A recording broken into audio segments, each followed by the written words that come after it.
Bienvenue à toutes et à tous. Aujourd'hui, on va lire un verset de la Bhagavad Gita. On va continuer dans le chapitre 2, comme avait fait Sudamir. Et on va faire le verset 20.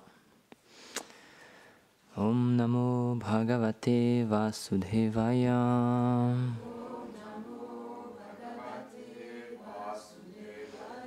Om Namo Bhagavate Vasudevaya.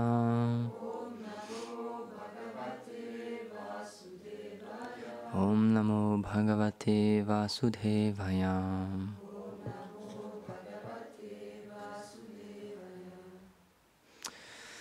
Na jayate mriyate va kadachin.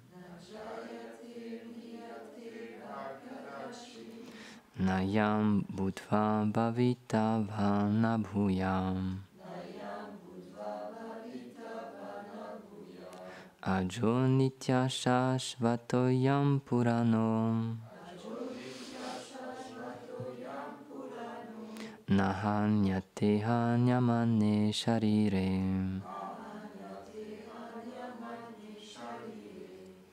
Donc c'est le Seigneur Krishna qui parle. L'âme ne naît ni ne meurt. Elle n'a jamais été créée et ne le sera jamais. Elle ne subit pas d'évolution. Elle est non née, éternelle, impérissable. Bien qu'originelle, elle demeure éternellement jeune. Quand le corps est détruit, l'âme ne l'est pas. Commentaire. L'âme est une partie intégrante du Seigneur. Elle a donc presque les mêmes qualités que lui, mais d'une manière infime, alors que Krishna les possède d'une manière infinie.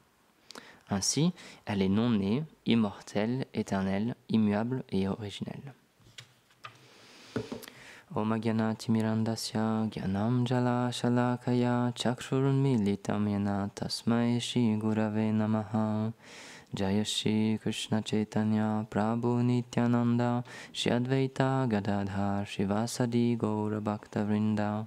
Hare Krishna Krishna Krishna Hare Hare Hare Rama Rama Rama Hare Hare. Namam Vishnupadaya Krishna Prashtaya Bhutale Srimate Bhaktivedanta Swaminiti Namine. Namaste Sarasvati Deve Gauravani Pracharine Nirvishesha Shunyavadi Paschatya Deshatarine. Vanchakalpa Tarubhyascha Kripa Sindhubhya Evacha Patitanam Bhavanebhyo Vaishnavebhyo Namo Namaha. Le chapitre 2 de la Bhagavad Gita, il est très important parce que c'est là où Krishna il commence à instruire Arjuna et donc tout de suite il lui parle de l'âme. C'est pour ça que dans le chapitre 2 il y a plein de versets. Maharaj il a lu aussi un verset du chapitre 2 dimanche, Sudamta aussi hier. C'est vraiment, il y a toute la définition de l'âme en fait, tous les différents aspects de l'âme. Et donc là, ici, c'est expliqué qu'elle est non-née, elle est immortelle, elle est comme le Seigneur. C'est pour ça que c'est intéressant parce que la philosophie qui marche le plus en ce moment, on peut dire, dans les écoles de yoga, etc., c'est le fait que tout est un, tout est Brahman. Et c'est pour ça qu'il y a beaucoup de personnes qui disent, qui n'arrivent pas vraiment à comprendre la différence, parce que c'est bien, ça fait partie des Védas, le fait que tout est Brahman, tout est un, mais en même temps, Krishna, dans la Bhagavad Gita, elle dit qu'il y a la petite différence, c'est qu'on est une partie intégrante du Seigneur, comme c'est dit dans le commentaire, c'est vrai, mais il y a une différence de quantité. On a les mêmes qualités que lui, l'âme elle est éternelle, elle est non née, elle est faite de Sat Chit Ananda, d'éternité, de connaissance, de félicité, mais en quantité infime. Elle a un tout petit peu de ces qualités-là. Alors que le Seigneur suprême, puisqu'il est la source de tout, puisqu'il est Dieu, lui il a toutes ces qualités à l'infini. Il a la félicité à l'infini, la connaissance à l'infini, la beauté à l'infini, la renommée à l'infini, il a toutes ces qualités de manière parfaite. Alors que nous, on peut avoir ces qualités, on peut être attirant pour les autres êtres vivants, on peut être intelligent, on peut être très renommé, très connu, mais il y aura toujours une limite, dans une certaine proportion, parce que c'est lié à quelque chose de matériel, c'est lié juste à notre corps. Alors que l'âme spirituelle, c'est ça la différence, c'est qu'elle est à l'intérieur de ce corps. En ce moment, on fait, comme dit Maharaj, on fait une expérience matérielle en ce moment, Mais l'âme spirituelle, elle est distincte du corps, elle est différente du corps. Et un disciple de Srila Prabhupada, un de ses sannyas, il expliquait ça dans une classe, c'était très intéressant, il disait « Qu'est-ce qui nous attire chez les autres êtres vivants? Est-ce que c'est réellement le corps ?»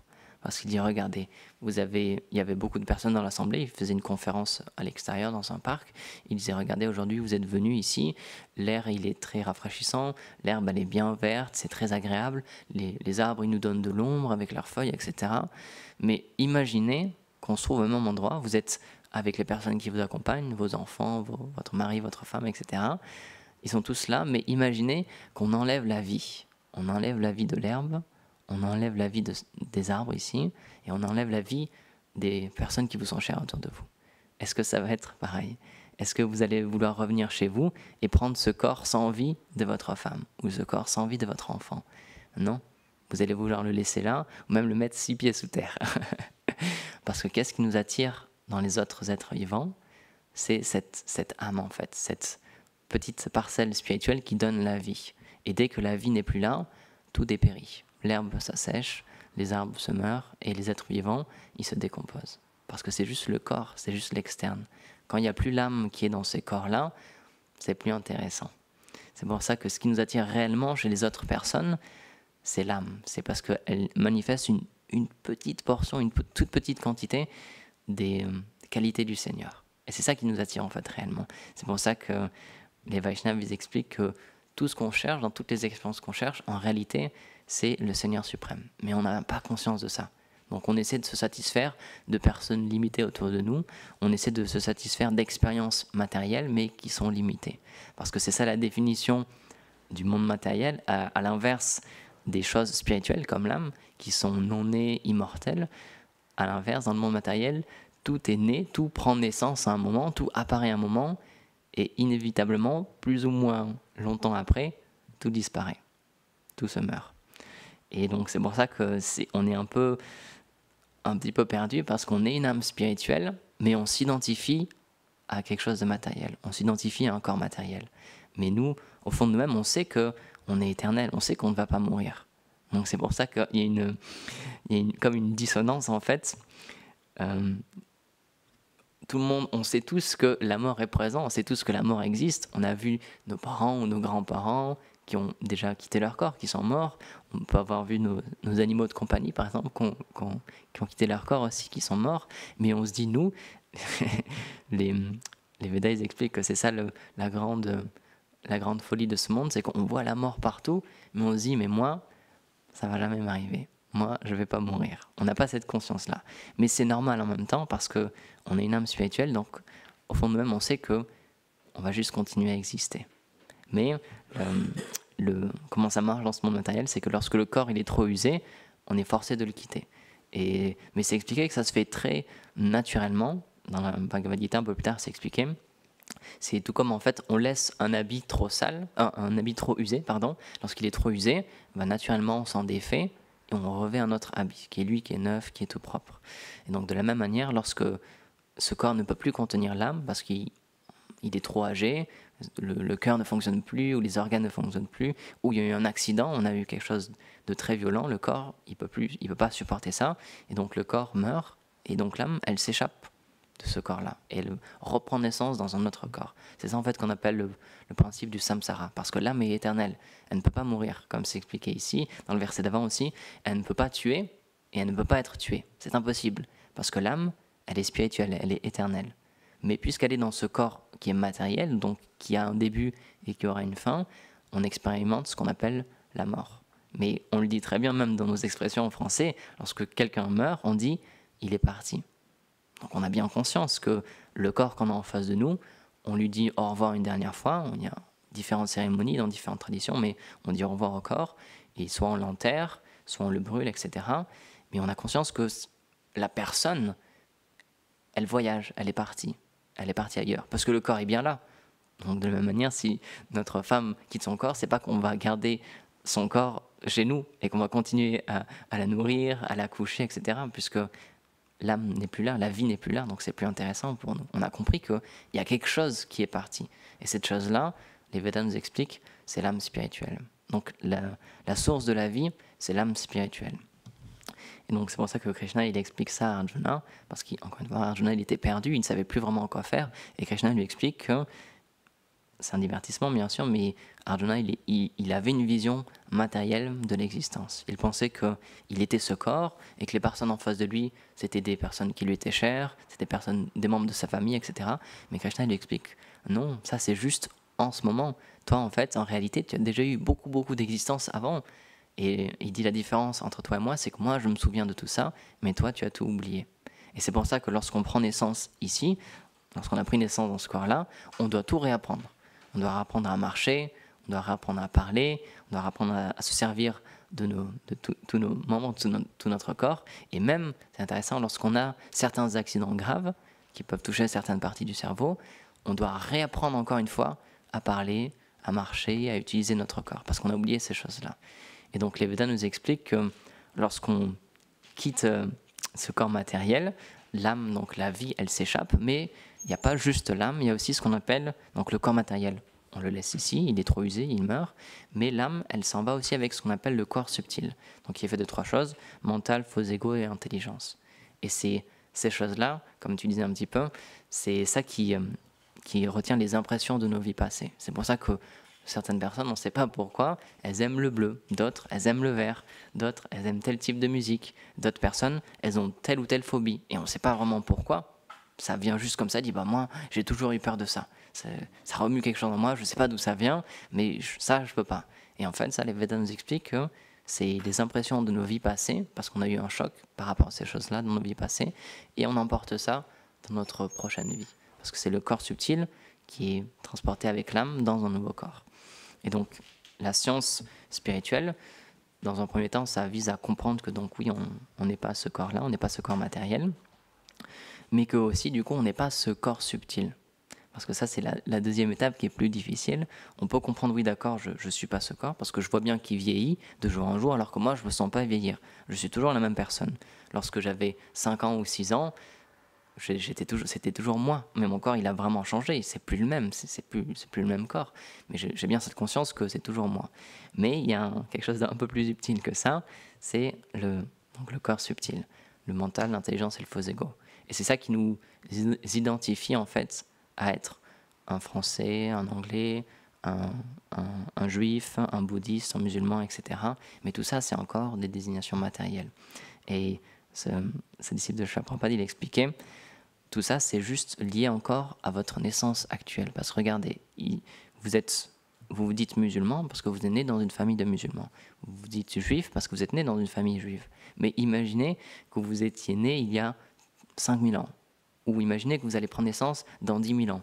Est-ce que vous allez être un chrétien, un musulman ou un juif? Non. Parce que tout ça, c'est juste lié à votre naissance actuelle. Mais il dit, la seule chose qui ne change pas avec la naissance, c'est l'âme spirituelle. L'âme, elle reste toujours l'âme. Elle s'identifie à différentes choses, à être dans un corps d'homme ou de femme, à avoir la peau blanche ou noire, à être telle ou telle religion, mais tout ça, c'est juste lié à une naissance, c'est juste lié à une temporalité, à un moment. Et donc le but de la Bhagavad Gita, dans ces chapitres-là, c'est d'enseigner à Arjuna que tu n'es pas toutes ces choses-là en fait. Tu es l'âme qui est au-delà de toutes ces désignations matérielles. Et on peut voir que malheureusement, tous les conflits dans ce monde, ils viennent à cause de cette identification. Moi, je suis français et j'aime pas tel pays. Moi, je suis blanc et j'aime pas les personnes de telle couleur. Moi, je suis de telle religion et j'aime pas les personnes de telle autre religion. Et malheureusement, tout ça, ça vient d'une incompréhension parce qu'on s'identifie à notre vêtement. On s'identifie à quelque chose qu'on n'est pas en fait. Parce que l'âme spirituelle, elle est au-delà de toutes ces dénominations. Et c'est pour ça qu'il y a un verset aussi dans la Bhagavad Gita qui explique ça. Un véritable yogi, un véritable spiritualiste, il respecte la vie partout, même que ce soit dans un autre être humain, ou même dans un chien, dans un éléphant, dans un arbre, dans une fourmi, peu importe, parce qu'il voit l'âme partout. Et donc il a cette conscience-là que, en fait, on est tous frères et sœurs, parce qu'on a tous cette même nature-là, on est tous une âme spirituelle. On a des habits différents, c'est vrai, mais il n'en reste qu'au fond de tout ça, on est une âme spirituelle. Et donc un véritable yogi, il voit l'âme partout et il respecte la vie partout. Et il fait plus de distinction entre lui, il a telle religion, lui, il a tel corps, telle naissance, etc. Lui, c'est un homme ou c'est une femme. Peu importe pour lui, parce que il a conscience que le plus important, c'est l'âme spirituelle. Donc c'est pour ça que Srila Prabhupada, lorsqu'il est venu en Occident et qu'il nous a partagé toute cette connaissance-là, lorsqu'il a traduit la Bhagavad Gita, le Srimad Bhagavatam, etc., il a vraiment, vraiment, vraiment beaucoup insisté sur ce point-là, parce que c'est le début de la vie spirituelle. Comprendre qu'on n'est pas ce corps, comprendre qu'on est autre chose que ça. Et que le but, c'est d'éveiller cette conscience-là, cette conscience spirituelle, de comprendre qu'on est une âme spirituelle. Et il y a cet exemple qui est donné, c'est qu'en fait, ce corps-là, il revêt l'âme spirituelle, et c'est comme un gant, en fait. Lorsqu'on prend un gant, on voit bien qu'il y a une forme en dessous de ce gant-là. Le gant, il prend la forme de la main qu'il y a en dessous. Et donc c'est pour ça que, éternellement, l'âme aussi, c'est vrai, elle a une forme, elle a un nom, elle a une place, qu'on expliquait dans les divertissements du Seigneur.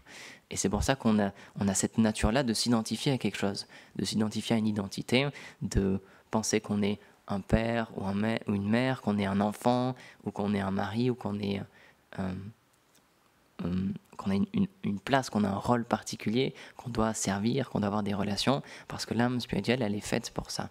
Dans sa nature, elle est faite pour avoir une relation, mais pas avec des êtres conditionnés, juste imparfaits. Elle est faite pour avoir une relation avec son Créateur, avec le Seigneur suprême. Et donc c'est pour ça que à la fin de la Bhagavad Gita, Krishna, il lui dit justement à Arjuna, il dit abandonne toutes ces religions, tous ces procédés, et juste sers-moi, juste fais un service pour moi. Et de cette manière-là, il dit ne t'inquiète pas, Mahasucha, n'aie aucune crainte, je m'occuperai de toutes les réactions de tes actes passés. Je prendrai tout en charge pour toi. Donc c'est pour ça que la vie spirituelle, c'est pas juste de rejeter ce monde matériel en disant que le monde matériel c'est mauvais, c'est l'illusion, etc. C'est de comprendre que on est dans un corps matériel, donc il faut l'utiliser. C'est une très très bonne opportunité, ce corps matériel. C'est même expliqué dans les Védas que c'est la seule forme de vie dans ce monde-là dans lequel on peut se réaliser spirituellement. Parce qu'on peut s'arrêter, s'asseoir et prendre un livre et lire sur la science spirituelle. On peut s'arrêter, s'asseoir et chanter les noms du Seigneur. Alors que les autres entités vivantes, malheureusement, ils n'ont pas cette opportunité. Donc nous, en tant qu'êtres humains, c'est notre devoir, c'est expliqué, c'est le devoir de l'être humain, c'est de s'enquérir de sa réalité spirituelle. Et même chez la Prabhupada, il dit, un être humain, il n'est véritablement un être humain qu'à partir du jour où il commence à se poser cette question. Qui suis-je? Et pourquoi est-ce que je souffre? Qu'est-ce que je fais là? Pourquoi je suis ici? Quel est le but de ma vie? Et avant ça, les Védas nous expliquent, c'est un peu cru, mais c'est vrai, il dit on est juste des animaux sophistiqués, parce qu'on fait les mêmes choses que les autres animaux. On se nourrit, on se défend, on s'accouple et on dort. On fait exactement la même chose, d'une manière plus élaborée, c'est vrai, on a développé plein de formes d'art différentes, plein de formes de relationner différentes, plein de formes de parler, de s'exprimer différentes, mais si on regarde en détail, c'est juste la même chose qu'un animal en fait. Et alors que la vie humaine, elle n'est pas faite pour ça. Elle n'est pas faite juste pour se réveiller, métro, boulot, dodo, comme on dit souvent, et juste comme ça, jour après jour, jour après jour. On est fait pour se poser des questions, pour s'arrêter, se dire pourquoi? Pourquoi est-ce que je suis ici? Pourquoi est-ce que je dois souffrir? Pourquoi est-ce que ça existe la souffrance? Personne n'a envie de souffrir. Qui a envie de souffrir ici? Levez la main. Vous avez le droit, hein, je ne jugerai pas du tout. Qui, son but dans la vie, c'est ok, moi, mon but, c'est de souffrir le plus possible dans cette vie. Personne n'a envie de souffrir. Qui a envie de mourir? Qui se dit, ok, moi, mon but dans la vie, c'est de mourir le plus vite possible. Dès que je peux, j'ai envie de mourir. Personne n'a envie de mourir, tout le monde a envie de continuer à vivre. Et qui a envie d'être un idiot? Qui a envie de rien savoir, d'avoir aucune connaissance? Personne non plus. C'est pour ça qu'on va à l'école, c'est pour ça qu'on lit des livres, qu'on se documente, qu'on apprend des choses. Et ces trois qualités-là, l'éternité, la connaissance et la félicité, c'est la nature de l'âme, parce qu'on est fait pour ça, on est fait de ça, on est fait de Sat Chit Ananda. Donc c'est naturel pour l'âme de chercher le bonheur, c'est naturel pour l'âme de chercher la connaissance, et c'est naturel pour l'âme de sentir qu'elle va exister pour toujours. Mais en ce moment, on s'identifie à un corps matériel. Et le corps matériel, il a ces trois choses-là, mais d'une manière pervertie. Il y a la souffrance, ce corps-là, il nous fait toujours souffrir. Lorsqu'on porte des choses trop lourdes, le lendemain, on a mal au dos, ou parfois on se réveille et on est malade, et du coup, on sait que voilà, c'est parti, on va souffrir pendant 2-3 jours, une semaine, etc. on a une connaissance mais qui est limitée, parce que notre intelligence, elle nous fait toujours défaut. Parfois, on est sûr de se rappeler de quelque chose, mais en fait, ça s'est jamais passé. Et parfois, on se dit, bah non, moi, j'ai jamais entendu ça, on m'a jamais dit ça, mais c'est juste qu'on l'avait oublié, en fait. Donc, la mémoire nous fait défaut, et ce corps, on va devoir le quitter à un moment ou un autre, parce qu'il va mourir. On aimerait bien qu'il reste toujours, de toujours rester dans ce corps-là, mais notre corps, chaque jour où on se réveille, il a vieilli un peu plus. Et lorsqu'on se regarde dans la glace, on voit que notre trait de visage il change, on voit qu'il y a des rides un petit peu qui apparaissent, nos cheveux changent de couleur, etc. Donc ce corps, il va mourir au bout d'un moment. Donc même si on a ces trois qualités dans l'âme, on est éternel, on est fait de connaissance et de félicité, puisqu'on est emprisonné dans ce corps matériel, on est comme schizophrène en fait. On sait qu'on est éternel, on sait qu'on est fait pour le bonheur, on sait qu'on est fait pour la connaissance, mais ce corps-là, il ne nous permet pas d'expérimenter ces choses-là tous les jours. Donc c'est pour ça qu'un spiritualiste, son but c'est de comprendre que je ne suis pas ce corps, je suis l'âme spirituelle, et de cultiver cette connaissance de l'âme spirituelle pour que sa véritable vie commence à se développer. Et donc, la Bhagavad Gita, c'est quand même assez court en soi, en plus c'est juste un chapitre dans le très grand récit qui est le Mahabharata, mais c'est l'essence même en fait de la connaissance védique, parce que c'est directement le Seigneur suprême qui énonce ces choses-là. La Bhagavad Gita, c'est une discussion entre Krishna et Arjuna. Et Krishna, c'est le Seigneur suprême qui, comme il l'explique, de temps en temps, d'âge en âge, il vient dans ce monde personnellement pour redonner cette connaissance spirituelle qui a été perdue. Parce que dans ce monde, malheureusement, encore une fois, tout périclite. Tout prend naissance à un moment, ça se maintient et puis après on oublie, ça disparaît. Donc le Seigneur, c'est pour ça qu'il explique, d'âge en âge je reviens pour redonner cette connaissance-là. Il le dit dans la Bhagavad Gita, j'avais déjà donné cette connaissance auparavant, mais elle a été oubliée, donc maintenant je reviens pour redonner la véritable science de l'âme. C'est pour ça que c'est pas une religion, c'est pas quelque chose de religieux, parce que la religion encore, c'est juste lié au corps. C'est juste lié à, on a pris naissance dans telle famille qui pratique telle religion, donc voilà, on a telle religion. Mais là, c'est bien au-delà de ça, parce que c'est l'âme spirituelle. C'est plus en rapport avec le corps, c'est en rapport avec l'âme spirituelle. Et l'âme, elle est éternelle. Et dans le corps de toutes les entités vivantes, il y a cette âme-là. Peu importe si quelqu'un pense qu'il est né dans une famille juive, musulmane, etc., il en reste qu'il est une âme spirituelle. Et donc ça, cette connaissance-là, elle est pour l'âme spirituelle. Donc c'est pas une question qu'on est des hindouistes, etc. On doit prendre ce nom-là parce que dans ce monde, on a tous l'habitude d'avoir des étiquettes. Donc pour expliquer aux gens, on dit oui, c'est une tradition hindouiste, Vaishnava, etc. Mais la véritable essence de cette connaissance-là, c'est pas hindou, c'est pas indien. C'est juste au niveau de l'âme. Et chez la Bhaktivinoda Thakur, il explique, c'est ça en fait, le véritable sens du Sanatana Dharma, le Deva Dharma, c'est le but de l'âme en fait, c'est la réelle raison de vivre de l'âme. C'est pas juste encore une autre dénomination où on s'habille de telle manière pour appartenir à telle filiation spirituelle ou à tel groupe spirituel. C'est bien au-delà de tout ça. C'est directement en lien avec l'âme. Et c'est pour ça que cette philosophie-là, elle est pour tout le monde. Peu importe où est-ce qu'on a pris naissance, peu importe qu'on soit indien ou pas, peu importe qu'on sache lire le sanskrit ou pas, c'est pas ça qui est important. L'important, c'est de comprendre qu'on est une âme spirituelle. Et c'est pour ça que tous ces livres-là, ils ont été traduits et que, par exemple, les livres qu'on distribue et les conférences qu'on fait, c'est en français parce que le but, c'est de toucher le plus de monde possible. C'est pas juste de toucher les gens qui aiment l'Inde ou qui aiment lire le sanskrit, etc. C'est pour toucher l'âme, en fait, dans toutes ces personnes-là. Et c'est pour ça que Srila Prabhupada, lorsqu'il est venu en Occident, il avait vraiment cette vision-là, que c'est pas... Ce que je partage, c'est pas une science juste pour les hindous ou juste pour les indiens. C'est pour tout le monde. Et c'est pour ça qu'il est sorti. C'est pour ça qu'il a reçu cette instruction. Il faut que tu partages cette connaissance au monde entier. Parce que c'est le désir du Seigneur suprême. Le Seigneur, lorsqu'il est revenu dans cet âge, dans ce qu'on appelle l'âge de Kali, il est venu partager ce qu'on appelle le mouvement de Sankirtan. C'est le fait de chanter en congrégation les noms du Seigneur. Comme on va faire tout à l'heure là.